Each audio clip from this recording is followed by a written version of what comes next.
A'udzu billahi minasy syaithanir rajim.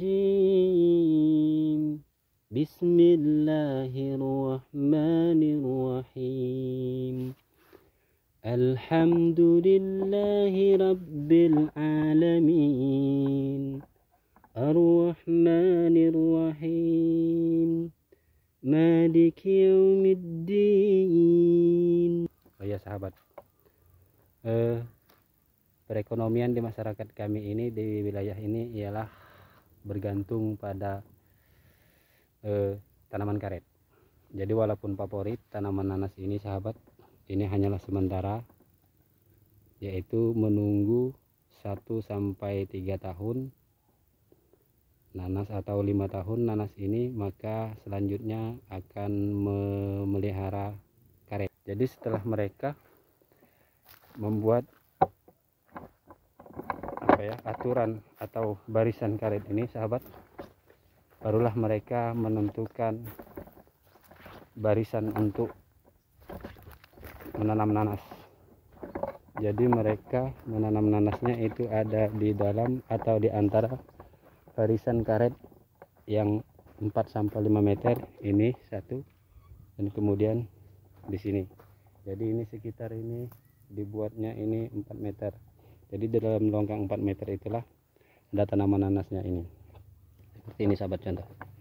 Nah, mereka membuat jarak 2 baris ini sekitar 60 cm. Kemudian jarak antar tanaman ini per 1 meternya 3 ya. Ini bertujuan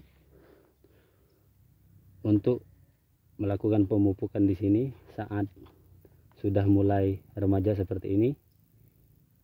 Kemudian juga di saat dia nanti ini generasi pertama sudah menghasilkan, maka ada generasi kedua nanti di sini.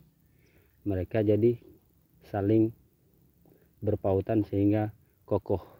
Kalau yang di sini nanti cenderung untuk generasi keduanya sering roboh ya. Tinggal menempel akar di sini sama pangkal batang generasi keduanya. Dan jarak antara 2 baris ini dan 2 baris ini itu kalau di tengah sini sekitar 1 meter. Berbeda dengan jarak yang antara baris ini dengan baris yang di sana itu 1,5 atau lebih, karena ini adalah tempat barisan karet. Jadi nanti ini agak ketika dewasanya nanti agak sedikit longkang ya. Jadi mereka atau masyarakat di sini untuk memelihara tanaman karetnya itu bisa leluasa. Makanya di sini agak lebar dibandingkan dengan yang di sini sahabat. Akor. Nak minta anu? Apa? Kunyit. Nak minta pertimulan agak banyak aku kan nih. Sahabat, inilah dia teman-teman kita. Mereka ini apa ya, melakukan pemupukan sahabat dengan 2 jenis pupuk. Ponska Mang Jum ya? Ponska dan urea. Kita lagi mau ngopi nih sahabat, nantikan lanjutannya ya.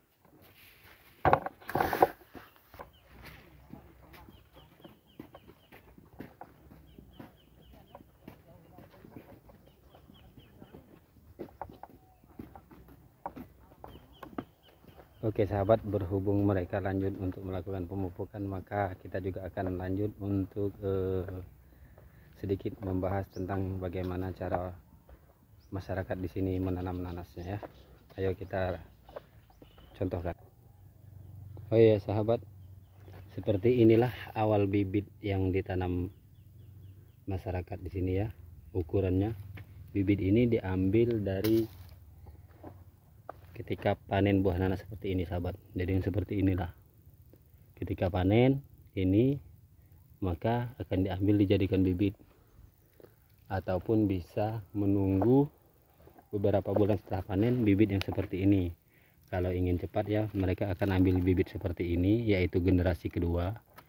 Tetapi kelemahan dari bibit seperti ini tidak mudah mencukupi, mengingat dalam satu batang generasi pertama ini 3 sampai beberapa saja, dan kemudian tidak akan bisa diambil semua karena akan merawat untuk generasi kedua ini 2 sampai 3 pohon untuk dibuahkan kembali. Jadi kebanyakan masyarakat mengambil bibit yang seperti ini dari hasil panen generasi pertama atau generasi kedua. Lalu kemudian bagaimana cara menanamannya, yaitu seperti ini. Mereka akan beri jarak dari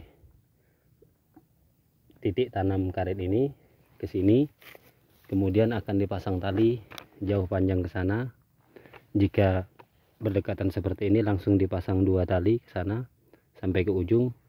Kemudian di titik tanam ini dilubangi dengan cara ditugal dengan kayu yang tajam seukuran bibit tadi. Jadi sekitar 33 cm sampai 35 jarak antar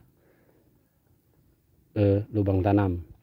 Kemudian mereka melubanginya agak sedikit miring, mengingat bibit ini di bagian bawahnya ini agak miring ya, tidak lurus ke bawah. Jadi ketika mereka buat lubangnya miring, saat ini dimasukkan ke dalam lubang maka akan tegak seperti ini. Begitulah sahabat cara singkat ulasannya tentang cara penanaman nanas di wilayah kita ya. Ada beberapa masyarakat yang mencoba cara baru, yaitu setelah mereka membuat barisan untuk karet, mereka belum menanam karet dulu, tetapi mereka terlebih dahulu mengembangkan nanas sampai panen generasi pertama. Setelah panen generasi pertama seperti ini, barulah mereka akan menanam karet. Kemudian mereka tetap mengembangkan nanas generasi kedua dan ketiga, sehingga pertumbuhan nanas generasi kedua dan ketiga itu tidak terhalang oleh perkembangan karet ya. Jadi perkembangan atau hasil dari nanas generasi kedua dan ketiga dan seterusnya itu lebih menguntungkan dibanding menanamnya itu berbarengan ya, antara menanam karet dan menanam nanas.